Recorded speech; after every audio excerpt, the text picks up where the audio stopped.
Hi, folks. Welcome to the Weekend Investing Daily Bite of 18th of August. So, this break of 3 days was actually good, where many things happened.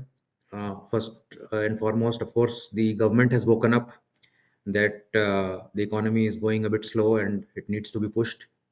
And they've made some announcements that GST uh, classification is going to be changed for many products since the slab rates will be moved down for most products, and for some, it may be moved up.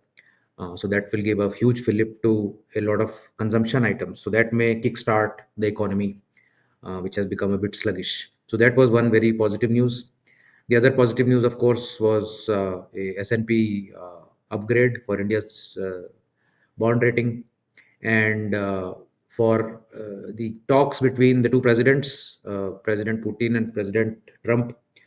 While to me it sort of did not really look like a success meet, but it is being called a reasonable outcome. And tonight, uh, Monday night, is when Ukraine President Zelensky and many EU leaders are meeting President Trump at the White House to further sort of cement any peace proposal. If that happens, then yes, markets will rejoice to some extent, where war fears will recede. High crude oil prices, high logistics and shipment prices may come down. But the main thing is that this GST rationalization that is being done, whether this will actually result in higher demand or not. First of all, the concern is that because it is going to be implemented post the GST Council meet, whether states will agree or not, and so on and so forth, and it may take 2 months for this implementation. So for 2 months, people may postpone their purchases, and that may itself hit the economy very pretty hard. So the markets, while it has bounced today, yet to be seen whether we can latch on to this bounce and build on it. How the FIs are going to react now, that is to be seen, and how domestic consumers continue to support the market.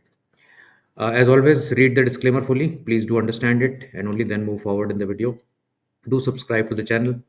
We really need your love to be shown on the subscription of this channel to keep us motivated to keep doing this every day. Where is the market headed?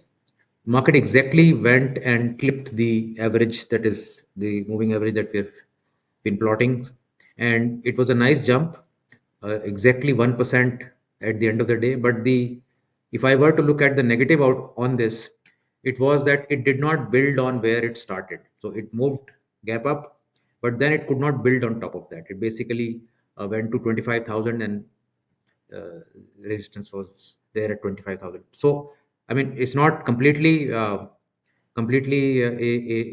negative in the move. It's a great positive 1% jump.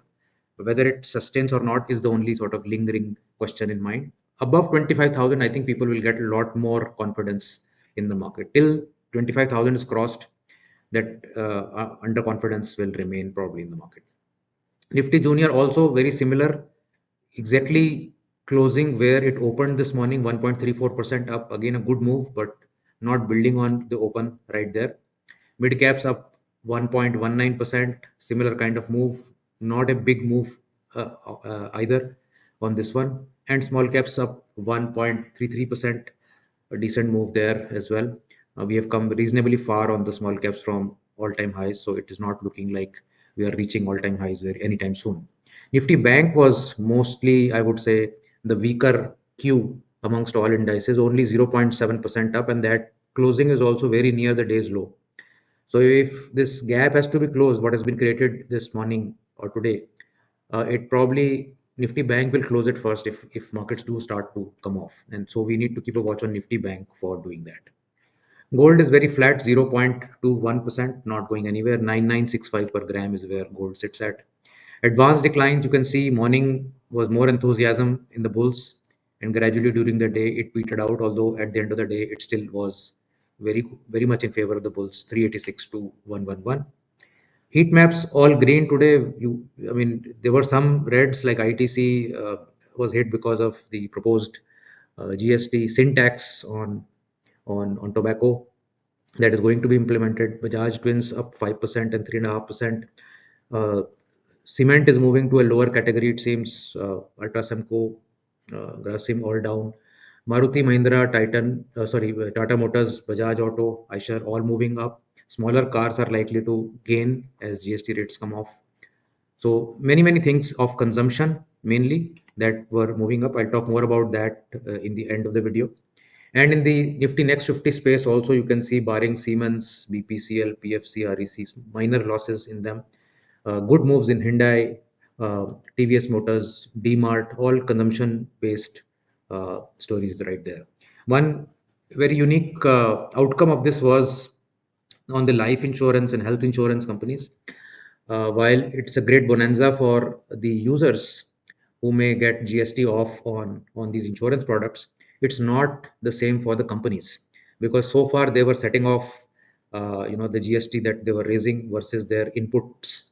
So the input tax can be set off against what you are uh, uh, raising GST from your consumers. Now, if there's no GST coming in, but you have to pay for your services and pay GST on them, so the margins on those insurance companies may actually get squeezed. So that was a very nice insight for the day. Big movers: Maruti Suzuki 8.75% up. GST reduction on small cars will be mostly the biggest beneficiary of that would be Maruti. And you had Kotak Mahindra Bank have received some license for portfolio management in the UAE, gradually moving up, but not really too much, 1.17% uh, on there. Sectoral trends: autos 4.18%. This must be one of the biggest auto moves in a very long period of time.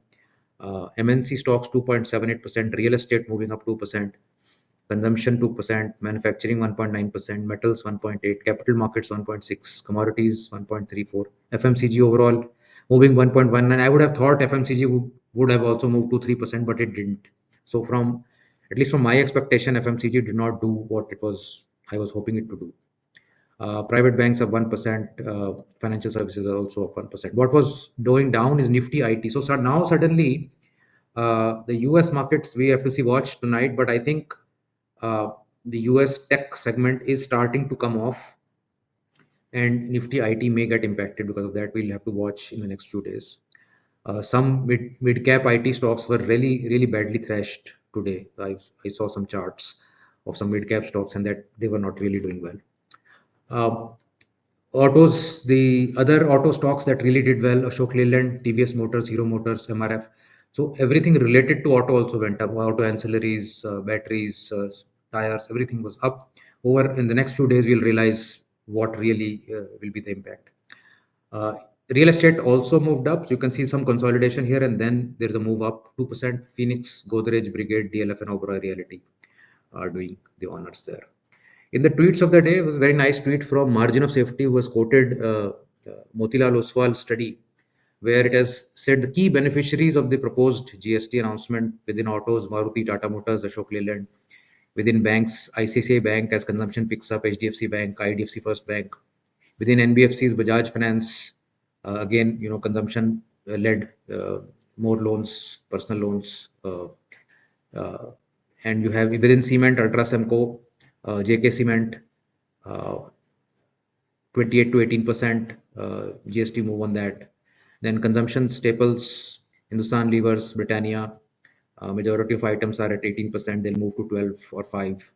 Then consumer durables: ACs, washing machines, white goods.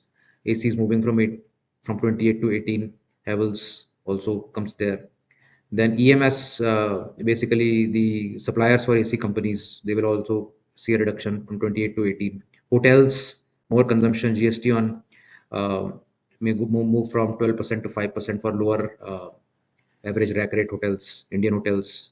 Insurance companies: Niva, Bupa, Max Life, HDFC Life, Star Health.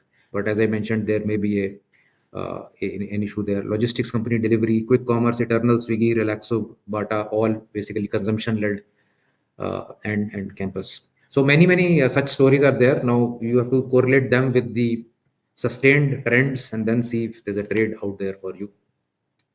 The other tweet that I wanted to highlight was this: European holidays are getting very expensive.